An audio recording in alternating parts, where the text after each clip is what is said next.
एक बार महाराज युधिष्ठिर ने राजसूय यज्ञ किया। उस समय यज्ञ मंडप का निर्माण सुंदर तो था ही, अद्भुत भी था। वह यज्ञ मंडप इतना मनोरम था कि जल व थल की भिन्नता प्रतीत ही नहीं होती थी। जल में स्थल तथा स्थल में जल की भांति प्रतीत होती थी। बहुत सावधानी करने पर भी बहुत से व्यक्ति उस अद्भुत मंडप में धोखा खा चुके थे। एक बार कहीं से टहलते टहलते दुर्योधन भी उस यज्ञ मंडप में आ गया और एक तालाब को स्थल समझ उसमें गिर गया।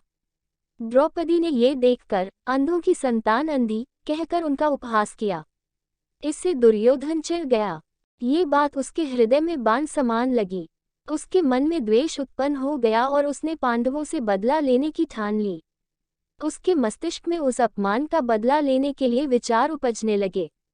उसने बदला लेने के लिए पांडवों को द्यूत क्रीड़ा में हराकर उस अपमान का बदला लेने की सोची। उसने पांडवों को जुए में पराजित कर दिया। पराजित होने पर प्रतिज्ञानुसार पांडवों को 12 वर्ष के लिए वनवास भोगना पड़ा। वन में रहते हुए पांडव अनेक कष्ट सहते रहे। एक दिन भगवान कृष्ण जब मिलने आए, तब युधिष्ठिर ने उनसे अपना दुख कहा और दुख दूर करने का उपाय पूछा। तब श्री कृष्ण ने कहा, हे युधिष्ठिर, तुम विधिपूर्वक अनंत भगवान का व्रत करो, इससे तुम्हारा सारा संकट दूर हो जाएगा और तुम्हारा खोया राज्य पुनः प्राप्त हो जाएगा।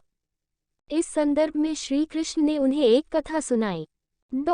प्राचीन काल में सुमंत नाम का एक नेक तपस्वी ब्राह्मण था। उसकी पत्नी का नाम दीक्षा था। उसकी एक परम सुंदरी धर्मप्रायण तथा ज्योतिर्मयी कन्या थी, जिसका नाम सुशीला था। सुशीला जब बड़ी हुई तो उसकी माता दीक्षा की मृत्यु हो गई।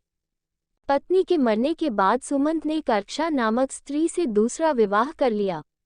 सुशीला का विवाह ब्राह्मण सुमंत ने कौंडिन्य ऋषि के साथ कर दिया।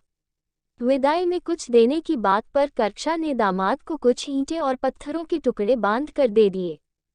कौंडिन्य ऋषि दुखी हो अपनी पत्नी को लेकर अपने आश्रम की ओर चल दिए, परंतु रास्ते में ही रात हो गई। वे नदी तट पर संध्या करने लगे। सुशीला ने देखा वहां पर बहुत सी स्त्रियां सुंदर वस्त्र धारण कर किसी देवता की पूजा कर रही थीं। सुशीला के पूछने पर उन्होंने विधिपूर्वक अनंत व्रत की महत्ता बताई। सुशीला ने वही उस व्रत का अनुष्ठान किया और 14 गांठों वाला डोरा हाथ में बांधकर ऋषि कौंडिन्य के पास आ गई। कौंडिन्य ने सुशीला से डोरे के बारे में पूछा तो उसने सारी बात बता दी। उन्होंने डोरे को तोड़कर अग्नि में डाल दिया। इससे भगवान अनंत जी का अपमान हुआ। परिणामतः ऋषि कौंडिन्य दुखी रहने लगे। उनकी सारी संपत्ति नष्ट हो गई।